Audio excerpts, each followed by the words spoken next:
ब्राह्मणों का सीधे-सीधे बौद्धों से कभी टकराव नहीं रहा। या तो जब बौद्ध मार्ग पूरी तरह से खत्म हो गया, अवनति पर था, तब धीरे-धीरे ब्राह्मणवाद उभरा है। हमें इसीलिए तो आपसे पूछ लिया ना कि आप उन जी, क्षत्रियों का नाम जैसे बताइए जिन्होंने वो लिखा है, ब्राह्मण ग्रंथ लिखे हैं। जैसे नाम जैसे बताइए। वेद लिखा है, तो वेद में कहाँ लिखा है? कोई दुर्गे 24, 90, 26 नहीं लिखा है। कहीं कोई किसी जाति का नाम आप भी दिखा दीजिए कि इस धर्म की इस दुर्गे 24, 26, 90 ये लोग लिखे हैं। कहीं उनके जाति का नाम नहीं आता कि चलो। ब्राह्मणों ने ही वेद कर दावा किया कि वेद जो है, संस्कृत जो है हमारा जन्मसिद्ध अधिकार है। हम ही संस्कृत में पढ़ते थे या पढ़ाते थे। उनके सारे धर्म ग्रंथ जितने। नमस्कार दोस्तों, स्वागत है आप सभी का अनटोल्ड हिस्ट्री पे। तो हाँ जी, और बताएं क्या कहना चाहते हैं? हेलो सर, नमस्ते। हाँ जी, नमस्ते। सर, मेरा जैसे एक सवाल है आपसे, मतलब आप ये मत समझिए मैं किसी का सपोर्टर हूँ, ठीक है। बस ऐसे ही मन की आपसे बात करने का तो चला आया, क्योंकि वैसे भी आपका जो ये हाउस जो है वो फुल ही रहता है, स्ट्रीम लोग रहते हैं इसमें। तो मैं मतलब आपकी जो बातें हैं और अमित सर की जो बातें हैं बहुत दिनों से सुन रहा हूँ, और मैं एक दो बार गया भी था अमित सर से, दूसरा जो चैनल है उस पे। मैं ये कह रहा हूँ कि ये लोग जो आज के टाइम पर इतना ज्यादा भौंक रहे हैं इधर से उधर कि वो हमारा ये हो जाए वो हो जाए, तो मेरा आपसे सिर्फ एक सीधा सा सवाल है, क्या आपको ऐसा लगता है कि आज की जो कंडीशन है हिंदू मुस्लिम की, और कल को ये बोलते हैं कि हिंदू राष्ट्र हो जाए, हिंदू राष्ट्र होगा, होना चाहिए, तो आपको क्या ऐसा लगता है अगर बाई चांस हिंदू राष्ट्र हो गया, एक मतलब एग्जाम्पल के तौर पे अगर हो गया, तो क्या आपको लगता है ये जो SC ST और OBC है ये मतलब उसमें रहेंगे, या ये मतलब क्या होगा सर? मैं जानना चाहता हूँ आपसे। देखें, हिंदू राष्ट्र में तो सबसे पहले कि हिंदू जो ये बात कह रहे हैं, वो हिंदू एक आवरण है। अभी तक 74 साल में हमने देखा कि 74 साल में हिंदू मुसलमान तो होते रहा, तो क्या SC ST OBC को हक मिल गया? SC ST OBC को जो रिजर्वेशन की जो बात आई, तो रिजर्वेशन का विरोध कौन करता है? हमने तो कभी मुसलमान को, ईसाई को नहीं देखा कि वो आके विरोध कर रहा हो कि SC ST OBC को रिजर्वेशन मत दो। इनके रिजर्वेशन का, इनके हक का, इनकी प्रतिभागिता का विरोध तो हमेशा ब्राह्मण करता है। तो यहाँ से एक बात तो समझ में आती है कि चाहे आप हिंदू राष्ट्र बना लो या फिर आप हिंदुत्व बना लो, आप कोई सा भी राष्ट्र बना लो, SC ST OBC को हक जो है वो नहीं देते, नहीं देंगे, कभी नहीं देंगे। भाई इतने साल तक OBC SC ST लड़ते रहा, इनके लिए मरते रहा, हिंदुत्व का झंडा उठाए घूम रहा है, तो क्या उसको सबको दाना पानी, नौकरी, वर्चस्व, सारा चीज मिल गया? कुछ नहीं मिला उन्हें। मुस्लिम को तो सबसे ज्यादा लड़ाई में तो ये कभी जाते नहीं है, SC ST OBC ही जाता है। क्या उसको मिल गया हक? नहीं मिला ना। तो जब हिंदू राष्ट्र बन जाएगा, मुस्लिम होगा ही नहीं, तो इनको तो फिर एक दुश्मन चाहिए जिसके अगेंस्ट में बाकी सबका ये पोलराइजेशन करेंगे। तो उस समय ये किसको दुश्मन तलाशेंगे? कौन होगा इनका दुश्मन? बौद्ध को तो ये कभी दुश्मन डायरेक्ट बना नहीं पाएंगे, क्योंकि बौद्ध को डायरेक्ट दुश्मन बनाने का मतलब है कि पूरे विश्व से अपनी थू थू वो करा लेना। मुस्लिम से पंगा लेंगे, हिंदू राष्ट्र बना लेंगे, तो भाई मुस्लिम को तो आपने सीधे वो कह दिया, आपके ऑयल और तमाम चीजें जो आती है मुस्लिम देशों से जो आपका संबंध है वो तो वैसे ही खराब पड़ा रहेगा। बचे बौद्ध देश, अड़ोस पड़ोस में सारे बौद्ध ही हैं, अब किससे ये पंगा लेंगे? तो ये हमें देखना पड़ेगा। कुल मिला के SC ST OBC का भला जब अब नहीं हुआ है, तो हिंदू राष्ट्र बनने के बाद क्या होगा? हिंदू राष्ट्र होने का तो मतलब है कि पूरी तरह से जो SC ST OBC है वो धर्म के अनुसार या और अत्यंत नीच कर दिए जाएंगे, इनके धन रखने का अधिकार छीन लिया जाएगा, इनकी सारी चीजें पूरी तरह से कह देंगे भाई ये तो हमारा धर्म कहता है। अभी तो कॉन्स्टिट्यूशनली है, तब ये बुरा हाल है। तो आपका जो सवाल है ना, इसका यही है कि हिंदू राष्ट्र में किसी की भलाई है नहीं, SC ST OBC के तो कतई नहीं है। जी सर, ये मैं भी बहुत दिनों से सोच रहा हूँ। पहले मैं काफी इनके मतलब ये जो जिस चीज की बात करते हैं काफी उस चीज से खुश था, लेकिन जब मैं ये कंडीशनें देखता हूँ आज के समय में जो SC ST और OBC के लोगों की है, तो बड़ा दुख होता है। एक तो समझ में ये आता है कि चलो ठीक, आज के समय में इतना आदमी पढ़ लिख गया है, इतनी ये टेक्नोलॉजी हो गई, उसके माध्यम से आदमी बहुत कुछ जानता है, लेकिन उसके बावजूद भी ऐसी थिंकिंग रखना कि मतलब ये आदमी है ऐसे, तो बहुत ज्यादा दुख होता है। तो मेरे हिसाब से तो सर मैं ये सोच रहा हूँ कि अभी हो सकता है जिन लोगों को बड़ा अच्छा लगता हो कि कोई दिक्कत नहीं है, कोई दिक्कत नहीं है, हो जाएगा, बढ़िया है, ये है, होना चाहिए ऐसा वैसा, तो मुझे लगता है कि अपने मतलब इसी में जैसे हिंदू हो गए, उसके बाद में बौद्ध हो गए, और ये सिख हो गए, उसके बाद में जैन हो गए। अभी इन्हें ऐसा लगता है कि ये चीज बड़ी अच्छी है, लेकिन जब आगे ये चीज आएगी तो फिर तब इन्हें पता लगेगा कि ये चीज कोई ज्यादा अच्छी नहीं है। आज का जो समय है, कॉन्स्टिट्यूशन का जो समय है, ये ही सबसे बेस्ट, ये मुझे ऐसा लगता है। और मेरा और भी बस थोड़ा सा सोच है कि मुझे ऐसा लगता है कि जब ये चीज आएगी, मतलब अगर बाई चांस कभी आए, वैसे तो बहुत मुश्किल है, लेकिन अगर आ भी गई तो पहले का समय था थोड़ा चेंज है, आज के समय में बहुत कुछ चेंज है। आज जो SC ST और OBC के जो है लोग, जो एजुकेटेड लोग हैं, वो तो इस चीज को कभी नहीं चाहेंगे और ना ही चाह रहे हैं। तो मुझे ऐसा लगता है कि अगर कभी ऐसा हुआ तो कहीं ऐसा ना हो जाए कि, सोचता हूँ फिलहाल, ये क्या नाम, इंडिया का एक और पार्ट बन जाए। क्या ऐसा हो सकता है? इस पे आपकी क्या राय है? नहीं नहीं, भारत को टूटने तो नहीं देंगे अब तो भारत को कभी नहीं टूटने देंगे। जितना टूटना था वो टूट चुका है। हमें समस्याओं का हल खोजना होगा, और अगर लोग नहीं सुधरेंगे तो पब्लिक जो है ना, जो पब्लिक है, ऐसा नहीं है कि देखें, इंटेलेक्चुअल वर्ग हमेशा होता है। कुछ समय के लिए इंटेलेक्चुअल वर्ग को ना भ्रमित किया जा सकता है, लेकिन हमेशा के लिए नहीं किया जा सकता है। पब्लिक जैसे जैसे पढ़ेगी, आगे बढ़ेगी, भले ही लोगों को ऐसा लग रहा हो कि धार्मिकों की संख्या बढ़ रही है, लेकिन एक नज़र में रेशनलिस्टों की भी संख्या बहुत तेजी से बढ़ रही है। रेशनलिस्ट की संख्या इसलिए नहीं दिखती है क्योंकि ये गैदरिंग नहीं करते हैं, ये ओपनली कोई अपना नास्तिक मेला या नास्तिक फंक्शन नहीं मनाते हैं, ये अपनी कोई नास्तिक कार्यक्रम का जो है वो नहीं डालते, फोटो या व्हाट्सएप शेयर नहीं करते, सोशल मीडिया में नहीं आता, तो ऐसा लगता है कि कोई नास्तिक नहीं है। लेकिन धार्मिक लोग खूब हरे कृष्णा हरे राम हर पूजा हर फेस्टिवल का मनाते हैं, तो उनकी सारी चीजें दिखती है, तो लोगों को ऐसा लगता है कि धार्मिकों की संख्या तो बड़ी तेजी से बढ़ रही है। लेकिन ये लोगों की गलत सोच है। ग्लोबलाइजेशन एक ऐसी चीज है जिससे दुनिया बच नहीं सकती है। और ग्लोबलाइजेशन से इन्हें कोई बच लगता नहीं है सकता है। जी, और इन्हें ऐसा लगता है कि हिंदू और जो मुस्लिम कर रहे हैं उसमें ये हमेशा ये चीज गाते हैं कि मतलब मुस्लिम खराब है क्योंकि उनमें ऐसा है, उनमें वैसा है, ठीक है, और हिंदू अच्छे हैं, इसमें ये धर्म हमारा अच्छा है। तो मैं ये कहता हूँ कि अगर आपका धर्म अच्छा है तो आप ये भी तो देखो कि हमारे इसी धर्म की वजह से हमारे अंदर कितनी भिन्नताएं हैं, क्यों ना उस चीज को एक किया जाए। दूसरे की बात छोड़ दो ना, अपने ही धर्म को अगर आप देख रहे हो तो उसमें उस चीज पर गौर करो ना, ये चीजें हैं क्यों। तब आप बोलते हो नहीं ये चीज वो शुरू से ऐसी है, तब ये ऐसा है वैसा है, तो क्यों है भाई? उस चीज को खत्म करो ना, खत्म करोगे तभी तो आप दूसरे के प्रति अपना मतलब जो रवैया है मतलब वो बता पाओगे। ऐसे थोड़ी ना सिर्फ मुंह से गा दिया। तो ये चीज मुझे बड़ी बुरी लगती है कि आप दूसरे से बोलते हो कि वो खराब है, हम अपने लिए बोलते हैं हम बेस्ट है। अरे कैसे तुम बेस्ट हो? समस्या मुझे तो मतलब वो बोलते हो कि वो दूसरे को मारते हैं, ठीक है, मान लिया मैंने उनकी बात को, वो ठीक है दूसरे को समझते हैं, मारते हैं, उनके लिए सिर्फ उन्हीं के लोग बेस्ट हैं। और आप जो हो, आप क्या करते हो भाई? आपके तो अपने ही लोग मतलब खराब है। तो ये चीजें मुझे अच्छी नहीं लग रही हैं, तो इसलिए मतलब ठीक है सर, ठीक, ओके सर। हाँ, ओके ओके। अच्छा, यहाँ पे निरंजेश आए हैं, इनसे दो बातें लेते हैं जी। निरंजेश जी बताएं क्या कहना चाहते हैं। जय भीम सर। हाँ जी, जय भीम सर एक बात जाननी थी, ये जम्मू द्वीप ये भारतवर्ष कब से हो गया है? अच्छा, ये इस पर तो कई बार चर्चाएं हुई हैं, शायद मैंने स्ट्रीम नहीं देख पाया हूँ, ऐसा हो सकता है। अच्छा, नहीं देखें, भारतवर्ष जो है इसमें इसका नाम नहीं मिलता है। इवन अलबरूनी के समय में भी भारत का नाम कभी भारत नहीं था। भारत नाम धीरे धीरे लाया गया है। ये नाम जो है ना, ये काफी बाद का नाम है। जम्बूद्वीप नाम हुआ करता था, और उसके बाद से जैसे जैसे इसमें से चीजें कटती चली गई, तो इन जो ये मुगल आए, इन्होंने तो हिंद कहना शुरू कर दिया।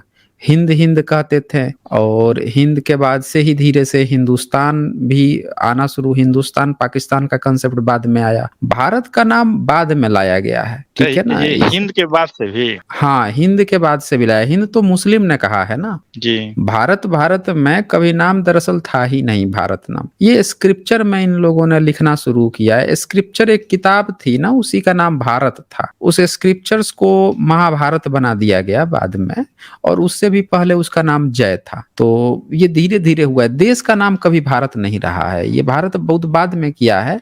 मैं कभी इस पर स्ट्रीम करूंगा तो कुछ और तथ्यों को खोजूंगा कि एग्जैक्टली मुगलिया सल्तनत या फिर जो ब्रिटेन आते हैं वो भी इंडिया कहते थे, भारत तो नहीं कहे हैं। बाबा साहब ने कॉन्स्टिट्यूशन लिखा, उसमें इंडिया डेट इज भारत कहा है, उन्होंने इस पर फोर्स किया है। तो उसका क्या आधार दिया है, कहाँ से चीजें हैं, वो आएंगी बाद में। लेकिन भारत नाम नहीं मिलता है। 11वीं 12वीं सदी तक भी भारत नाम नहीं मिलता है जी। केवल इंस्क्रिप्शन के आधार पर मतलब पड़ा हुआ है नाम? हाँ, 11वीं 12वीं सदी तक भी भारत नाम नहीं मिलता है। 11वीं 12वीं सदी तक भी भारत नाम नहीं मिलता है जी। केवल इंस्क्रिप्शन के आधार पर मतलब पड़ा हुआ है नाम? हाँ, स्क्रिप्चर्स किसी भी इंस्क्रिप्शन में इस तरह का नाम नहीं मिलता है, भारत का नाम। और भारत नाम जहाँ मिलता भी है ना, वो स्क्रिप्चर का नाम है। वो भी बौद्धों का ही स्क्रिप्चर है। जी। एक भारत बात और भी सर, जो जैसे किताब है, वो बौद्धों का ही स्क्रिप्चर है। हाँ, हाँ, बोलिए। जैसे हाई स्कूल में हम लोगों ने पढ़ा है कि जय सत्यमेव जयते, मंडूकोपनिषद, हुँ, हुँ। इसका क्या सत्यता है? ये तो फर्जी चीज़ें हैं, वो तो संस्कृत भी लिखने उसको नहीं आया है। मंडूक उपनिषद नाम दे दिया, लेकिन उसको लिखने नहीं आया, वो गलत है ना। सत्यमेव जयते थोड़े होता है, सत्यमेव जयति होता है। जयते। सत्यमेव जयति होता है, जयते नहीं होता है। वो तो लिखा है शिलालेख में किसी ने जयति लिखा हुआ टूटी-फूटी। है। नहीं, शिलालेख थोड़े मिला है, ये तो स्क्रिप्चर्स पे है ना, स्क्रिप्चर्स पे है, शिलालेख पे नहीं है। ये ओके, बहुत थैंक यू बाद सर, का यही है, जाना। बहुत बाद का है। उपनिषद जो है ना, ये बौद्धों की जो महायान शाखा थी, उससे प्रभावित होकर तैयार किया गया है उपनिषद को। अब बहुत बाद में तैयार किया गया। फिर क्या हुआ कि उसका ब्राह्मणीकरण किया गया। इसीलिए आप देखेंगे कि उसमें कुछ-कुछ बातें जो हैं महायानियों से थोड़ी बहुत मैच करती है, बाकी पूरा ब्राह्मणीकृत किया गया है। ठीक है, निरंजन जी, ठीक है, ओके। ठीक, ओके सर। हुँ। अच्छा, और ये फ्रीमैन आए हुए हैं, मिस्टर फ्रीमैन, इनसे 2 बातें हाँ लेते हैं। सर। जी, फ्रीमैन। हाँ जी, बताइए। क्या बोलो सर, जय हिंद सर। हाँ जी, जय भीम। आप ठीक है ना? हाँ, हाँ, बोलिए। मैं सर वैसे ही बस हाल चाल, लेकिन अभी एक लड़का का बात सुन रहा था हुँ, हुँ, हुँ। कि अभी जो बात कर रहे थे उनसे पहले वाला बता रहा हूँ कि ओके। तो पहले बात किए हिंदू धर्म का, फिर बौद्ध धर्म, जैन धर्म और सिख धर्म। उसके बाद फिर बोले कि अगर हम लोग सही नहीं है तो मुसलमान से क्या एक्सपेक्ट कर सकते हैं। सर वो धार्मिक आदमी ही थे। अच्छा। और सर आप बहुत दयालु हैं, आप बोलते नहीं हैं। कौन धार्मिक अभी थे? अभी जिससे चैट हो रहा था, आपसे बात हो रहा था ना अच्छा, जिससे, ओके, ओके, ओके। अच्छा, इससे पहले उससे वाले जो पहले कॉलर वाले। थे। हाँ हाँ, वो हुँ, क्या बोले कि जब हिंदू, जैन और सिख हम लोग बौद्ध, एक तो बौद्ध धर्म नहीं है कोई, एक विचार धारा उनको ये भी नहीं मालूम था। और वो बोल रहे थे कि हम लोग जब ठीक नहीं है तो मुस्लिम कैसे ठीक होता है, हो सकता है, हम उनसे कैसे उम्मीद करें। तो मुझे लगा कि वो धार्मिक आदमी ही थे, लेकिन सर आप बोले नहीं, उनको बोलना चाहिए था कि देखिए नहीं सबसे होंगे। बड़ी बात देखें फ्रीमैन, क्या होता है ना कि जो व्यक्ति आकर अपने सिर्फ प्रश्न रखता है और हाँ जो सीधी-सादी सपाट भाषा में अपनी बातें रखता है, तो उसको हाँ, फिर मैं ज़बरदस्ती धार्मिक नहीं थोपता हूँ, जब तक कि वो अपने हाँ, ज़ाहिर ना करे, ठीक है ना? मैं जब समझता तक हूँ वो सर, अपनी चीज़ें मैं भी ज़ाहिर वही ना सोच करे। रहा था। हाँ, हुँ। मैं भी वही सोच रहा था कि सर नहीं बोल रहे हैं सर, सर आपका यही अमित सर होते हैं ना तो कुछ ना कुछ सुना जाते हैं, समझ। लेकिन आप रहम करते हैं थोड़ा नहीं, बहुत, अच्छा बात कभी है, सही है। नहीं, वो कॉलर के ऊपर डिपेंड करता है कि कॉलर कैसा है, उसके हिसाब से उसको बातें की जाती है ना। और सर वो मैं अपने बारे में हुँ, भी कुछ बोलना चाहता हूँ कि जी। देखिए मैं बहुत मतलब खुशकिस्मत आदमी हूँ कि अच्छा मेरा पिताजी बिल्कुल धार्मिक नहीं थे सर, अभी भी हैं, जिंदा हैं। हुँ, हुँ। और कल आजाद साहब से बात हुआ था हमको, हम खुद आजाद साहब से बोले कि कल अपने पापा से पूछेंगे कि आप धार्मिक हैं कि नहीं, अल्लाह को मानते हैं कि नहीं मानते। और आज पूछ ले सर, वो बोले कि नहीं, हमको जरा सा भी भरोसा नहीं, ये सब मानते ही नहीं। आज तक हम लोग को कभी ना मदरसा भेजे और न कभी कहे कि तुम नमाज पढ़ने जाओ, कुछ करने जाओ। देखिए हम लोग 6 भाई हैं सर, हम हुँ, लोग हुँ। 6 भाई में से कोई भी हम लोग न ये सब आडंबर में कभी नहीं फंसता। और मेरी पत्नी है वो धार्मिक है। अब क्या करें, आप अभी आप बोल रहे थे थोड़ा देर पहले कि हम लोग का कोई इस तरह का कुछ ऐसा होता तो सम्मेलन तो होता नहीं है कि हम लोग इकट्ठा होकर कुछ बोल सके, नहीं बोल पाता है, अभी मुंह नहीं खोल पाता है सर, समझ गए। और बीबी है अभी फंसी वही आडंबर में, हम मेरा बच्चा को भी ना मदरसा में पढ़ा रही है और देख देख कूड़ा होता है, लेकिन बोल नहीं पाता हूँ, बोलूंगा तो तलाक हो जाएगा या कुछ हो जाएगा, बस यही बात। और ओके। कुछ समाधान नहीं नजर आ रहा है। और जानते हैं मेरा लड़का जेनेटिकली कुछ ना कुछ तो असर गया होगा, लड़का नहीं चाहता है बिल्कुल मदरसे में पढ़ना, नहीं चाहता है, बिल्कुल नहीं हुँ, चाहता हुँ। है। वो उसका मन यही कंप्यूटर वगैरह में रहता है और पढ़ाई लिखाई में ज्यादा रहता है। और जबरदस्ती मेरी बीवी उसको ना मतलब मदरसा भेज रही है। अब कुछ समस्या का समाधान नजर आ रहा है। और खुद भी 5 टाइम, अगर तू भाई पढ़ो 5 टाइम क्या 10 टाइम नमाज पढ़ो, हमको कोई लेना नहीं, लेकिन कम से कम बच्चे का तो पकड़ दो। और इसी बात में मतलब बहुत ऐसा लग रहा है कि मतलब ज्यादा बोलूंगा तो तलाक वलाक की समस्या का समाधान नहीं मिलेगा। और आप अभी बोल ही रहे थे कि हम लोग का अभी इतना एक चीज मैं अपना बोलना चाहता हूँ, जितने भी जो दोस्त है लोग जुड़े हुए, कि देखिए भाइयों, आप ना अपना बाल बच्चा को कम से कम अपना सीख दीजिए कि ये इस तरह से तुरंत परिवर्तन तो होने वाला नहीं है सर। आप भी जानते हैं, हम भी जानते हैं, सब कुछ जानते हैं। तो जितने लोग भी सुन रहे हैं ना, तो अपने बच्चों को समझाइए कि धर्म नहीं होता है, भगवान नहीं है, खुदा कोई नहीं है। जो तुम्हारा है, जो तुम पढ़ रहे हो, जो तुम्हारे अंदर समझ है, वही तुम्हारा काम आएगा आगे की जिंदगी में, और कुछ काम नहीं आने वाला है। मैं कहता हूँ जनरल सर कि मेरे पिताजी हम लोग को कभी नहीं फोर्स किए, तो आज मैं सही जगह पे हूँ और सही रास्ते पे हूँ और सुखी जीवन जी रहा हूँ। तो इसी तरह से मैं अपने बच्चों को तो मतलब एक मजबूरी है कि अपने बीवी को ऐसे नहीं, लेकिन उसको मैं बताता हूँ कि काम अपना पढ़ाई लिखाई में ज्यादा ध्यान देना। तो उसी तरह से ये जितने लोग जुड़े हुए हैं अभी करीब 1,500 से ज्यादा लोग मेरा बात सुन रहे होंगे कि आप अपना बच्चों को खाली समझाइए। आने वाला जनरेशन जो है ना, वही कुछ चेंज कर सकता है। हमसे ना हो पाएगा तो वो कर देंगे। बस मैं यही कहना जी, चाहता हूँ। जी। बस इतना ओके, ही कहना ओके। ठीक है, ठीक है। धन्यवाद शुक्रिया, सर। शुक्रिया आपके फ्रीमैन। ओके, जी ओके। धन्यवाद। आपने अच्छा कहा, ओके, शुक्रिया। और उम्मीद करता हूँ कि आपकी जो प्रॉब्लम है वो भी सॉल्व हो जाएगी। आपकी जो वाइफ़ हैं वो आपकी बातों को समझने की कोशिश करेंगी। कुछ चीज़ों में समय लगता है, तलाक-वलाक की ज़रूरत नहीं है। प्रॉपर अंडरस्टैंडिंग और मेरे ख़्याल से एक नास्तिक एक अच्छा समझदार व्यक्ति साबित होना चाहिए और आप चीज़ों को धीरे-धीरे हैंडल कर ले जाएँगे। फिर यहाँ पे ऑब्जर्वेशन एंड थॉट्स ने लिखा था, खुद को तो कभी परिभाषित नहीं कर पाए, पारसियों और ईरानियों ने परिभाषा किया हिंदू शब्द से और उसी मुस्लिमों से ही इतनी नफरत है इनको। आज आज इनको दिखावे के लिए नफरत है ना, नहीं तो ये तो अल्लाह उपनिषद उनकी चाटुकारिता में लिख चुके हैं, ब्राह्मण भाई बना चुके हैं, पिछले जन्म का ये सब काम कर चुके हैं। अच्छा, अर्चना कुलकर्णी जी ने कहा था कि उनका पिछला सुपर स्टिकर पढ़ने के लिए, उनका मैं पढ़ देता हूँ। उन्होंने लिखा था, अबे आर्या टुन्नी, कर्म से तो राष्ट्रपति जी ब्राह्मण होगी ना, फिर ये बोलने के लिए जबान बंद हो गई क्या? अच्छा, अर्चना जी ने ये उनके लिए कहा था जब राष्ट्रपति की बात आई थी कि वो कौन से उससे बनेंगे, कौन से वर्ण से आएंगी, तो वो बेचारे बोल नहीं पा रहे थे। डिबेटर आए हुए हैं, इनको ऐड करता हूँ मैं। हाँ जी डिबेटर, बताएं क्या कहना चाहते हैं। जी सर, नमस्कार। हाँ जी नमस्कार। सर, जैसे हम लोगों में धर्म में है मोक्ष। मोक्ष का मतलब होता है फ्री फ्रॉम सफरिंग, मुक्ति बोलते हैं हम लोग उसको। ठीक है सर। किस में, किस में? तो ईसाइयत में? नहीं सर, हिंदू धर्म में। हिंदू तो कोई धर्म नहीं है, ब्राह्मण धर्म हो सकता है। जो समझ ब्राह्मणिज्म में में सर, ना, जो ब्राह्मणिज्म समझ में। ठीक है। हाँ हाँ, बोलिए तो बोलिए। तो सर, हम लोगों का कॉन्सेप्ट भी यही है कि आपको फ्री होना है फ्रॉम सफरिंग। तो हम लोग सफरिंग में ये कंडीशन है कि आपका बर्थ और डेट एक बार नहीं, मतलब कई बार होता है। तो ये एक साइकिल है, आपको साइकिल तोड़ना पड़ेगा, तभी आप इस दुख के चक्कर से बाहर निकल कर आपको लिबरेशन मिलेगा, मुक्ति, मोक्ष। ये कहाँ लिखा हुआ है? ये लिखा ये नहीं जानता, लेकिन ये कॉन्सेप्ट है, ये होता है मुझे। आप तो एक जगह बताइए ना, कोई आपका धर्म ग्रंथ इस बात को सपोर्ट करता हो, आपके इस दावे को। कोई सा भी धर्म ग्रंथ, जैसे गीता तो कहती है कि भाई आपको पुनर्जन्म लेना पड़ेगा, पिछला जो जन्म है उसका कर्म भुगतने के लिए। उसी तरह से आपका बाकी के जो धर्म ग्रंथ है वो भी यही बात कहते हैं कि आपके यहाँ जन्म ही इसीलिए होता है डिफरेंट योनियों में।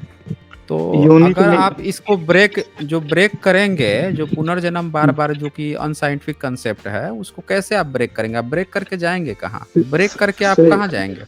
सर बताएं, थोड़ा सा लॉजिकली समझाएंगे, थोड़ा सा हाँ क्या समझाइए, करें? ब्रेक करने के बाद से आप कहाँ जाएंगे, वो कंसेप्ट समझाइए। हाँ सर। सर क्या बोलते हैं, एक कॉन्शियसनेस है सबके अंदर, ठीक है। तो सब जैसे बैलून होता है ना सर, सब लोग अलग अलग बैलून में हैं, सबके अंदर अलग अलग कॉन्शियसनेस है। तो अगर आप उसको ब्रेक करते हैं तो आप विलीन हो जाते हैं, अल्टीमेट रियलिटी में आप विलीन हो जाते हैं। आप कहीं जाएंगे नहीं, आप केवल विलीन हो जाएंगे।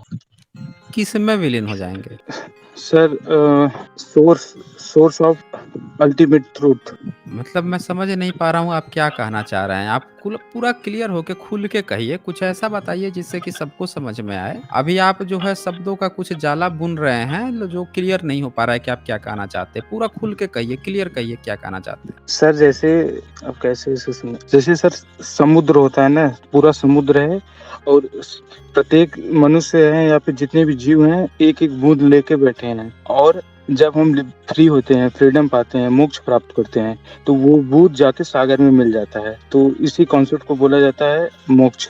यानी कि अभी हम लोग इंडिविजुअल स्तर पे जी रहे थे अलग अलग कॉन्शियसनेस से, अब एक प्योर कॉन्शियसनेस में, अल्टीमेट कॉन्शियसनेस में हम जाके विलीन हो जाएंगे, हम दुखों से मुक्त हो जाएंगे। उसी दुख को, वो दुख हम बार बार जन्म लेना, मृत्यु लेना और बार बार अपने कर्मों को भोगना ही दुख का कारण बनता है। इस कर्म को हमें ब्रेक करना है, अपने कार्मिक साइकिल को ब्रेक करके हमें इस जन्म मरण के चक्कर से मुक्त होके हमें सेम कॉन्शियसनेस में विलीन हो जाना है। उसे बोलते हैं दुखों से मुक्ति, मोक्ष। मतलब आप ये कहना चाहते हैं कि आपको कुछ दुख है तो वो दुख के लिए आपको बार बार जन्म लेना पड़ेगा, और वो बार बार आप जन्म लेते रहेंगे, फिर किसी जन्म में आप उसी में जो है कभी पेड़ बन जाएंगे, कभी पशु नहीं, पंछी पेड़ बन नहीं, जाएंगे, कभी नहीं सर, पेड़ 84,000 नहीं। क्या बनेंगे। वो तो सर ब्राह्मणों ने कुछ अपने हिसाब से ऐड कर दिया है। उसका मेन कॉन्सेप्ट यही है कि आप अगर ब्राह्मण आप हैं? आप नहीं ब्राह्मण सर, नहीं हैं? ब्राह्मण नहीं। आप क्या हैं? हम सर क्षत्रिय हैं। आप क्षत्रिय हैं। तो ये बताइए क्षत्रिय की आपकी तो उत्पत्ति ही ब्राह्मणों से हुई है। ब्राह्मण तो कह रहा है कि आपकी उत्पत्ति ही क्षत्रिय से हुई है। अब सर वो सब छोड़ दीजिए, मैं मेन कॉन्सेप्ट कर रहा हूँ अब। नहीं, हम पहले उस पर भी चर्चा करेंगे ना, थोड़ा सा देख लेंगे ना आप क्षत्रिय हैं ना, क्योंकि ये भी कंसेप्ट तो ब्राह्मण का ही दिया हुआ है। ये भी जो कंसेप्ट है आपका क्षत्रिय वाला जो आप नाम ले रहे हैं, ये ठीक है सर, concept भी- मनुष्य हूँ सर, कोई क्षत्रिय हाँ नहीं हूँ। हाँ, ये जरा पढ़िए तो, ये आदि पर्व में जो है ये 64 सर्ग है, ये पढ़िए तो। ये जो हाईलाइटेड किया है मैंने, इसमें क्या लिखा है क्षत्रिय का? तो संस्कृत में पूर्व काल नहीं, में, हाईलाइटेड किया है मैंने, पढ़िए। पूर्व काल में जम दिग्नंदन परशुराम ने 21 बारी पृथ्वी को क्षत्रिय रहित करके उत्तम पर्वत महेंद्र पर तपस्या की थी। उस समय जब भृगेंदु नंद ने इस लोकों को क्षत्रिय शून्य कर दिया था, क्षत्रिय नारियों पुत्रियों की अभिलाषा से ब्राह्मणों की शरण ग्रहण की थी। हाँ, इसका मतलब कुछ आपको समझ में आ रहा है क्या कह रहा है? वो सर एक कहानी चलती है कि परशुराम ने 21 बार क्षत्रिय को विहीन कर दिया था, शायद उसी से रिलेटेड है। तो आगे इसमें ये भी लिखा है ना कि क्षत्रिय नारियों ने पुत्र की अभिलाषा से ब्राह्मणों की शरण ग्रहण की थी। तो क्षत्रिय नारिया का, जब क्षत्रियो पुरुष का तो उसने नाश कर दिया, तो नारी जो है वो पुत्राभिलाषा से ब्राह्मणों की शरण ग्रहण की थी। इसका क्या मतलब है, जरा इसको बताइए। सर परशुराम एक फिक्शनल कैरेक्टर है सर, ब्राह्मणों ने जानते हैं आप गौपुर गाथा लिखी है तो उसी में से है। अब क्या उसको मैं जस्टिफाई नहीं कर पाऊंगा।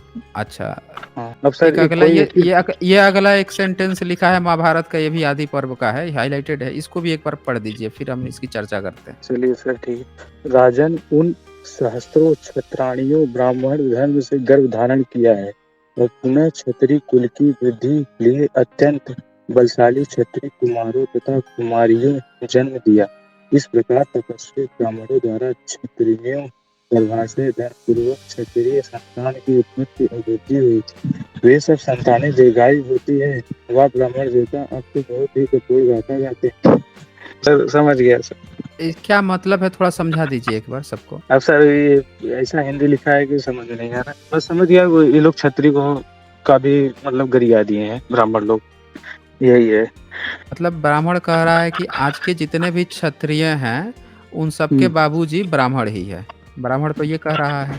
हाँ सर, अब कह रहे हैं ना सर, इसमें हम क्या डिबेट करें आपसे। अच्छा ठीक है। अब एक चीज ये बताइए कि कितने क्षत्रिय जो हैं उन्होंने ब्राह्मण ग्रंथों को लिखा है, कि क्षत्रियों का नाम बताइए जिन्होंने ब्राह्मण ग्रंथों को लिखा है। अच्छा सर ये बताइए, कैसे आपको पता वो ब्राह्मणों ने ही लिखा है? मैं इसीलिए तो आपसे पूछ लिया ना कि आप उन क्षत्रियों का नाम बताइए जिन्होंने वो लिखा है, ब्राह्मण ग्रंथ लिखे हैं, नाम बताइए। जैसे वेद लिखा है तो वेद में कहाँ लिखा है? कोई 2 2 24 90 96 नहीं लिखा है। कहीं कोई किसी जाति का नाम आप भी दिखा दीजिए कि इस धर्म को इस दुबे, चौबे, छब्बे, नब्बे ये लोग लिखे हैं, कहीं उनके जात का नाम नहीं आता कि चलो जैसे वाल्मीकि वो रामायण कोई लिखा है ना, तो उसका जात क्या है ये थोड़ी पता है हम लोगों को। तो आप कैसे मान लिए कि ब्राह्मणों ने ही वेद वोद लिखे हैं, और उनकी जात के बारे में तो बताइए क्यों, कौन से ब्राह्मण, दुबे, चौबे, नौबे, छब्बे, सुकुल, तिवारी, पाणे, कौन वाले? देखें, आपने जो मैंने प्रश्न किया, जेन्युइन प्रश्न किया, उसका आपने उत्तर नहीं दिया। ये पूरा नहीं लिखे सर्वविदित ऐसे। है कि तो सुनिए क्षत्रियों मेरी ने नहीं। सुन ध्यान से सुनिए। ब्राह्मणों ने ही वेद कर दावा किया कि वेद जो है, संस्कृत जो है हमारा जन्मसिद्ध अधिकार है। हम ही संस्कृत में पढ़ते थे या पढ़ाते थे। उनके सारे धर्म ग्रंथ जितने हैं, जिसको आप आए हैं बचाने के लिए, उस धर्म की ABCD भी ब्राह्मणों ने लिखी है। मनुस्मृति में तो साफ साफ लिख दिया है कि भाई ब्राह्मण ही पढ़ेगा पढ़ाएगा, और क्षत्रिय को पढ़ने का अधिकार नहीं है।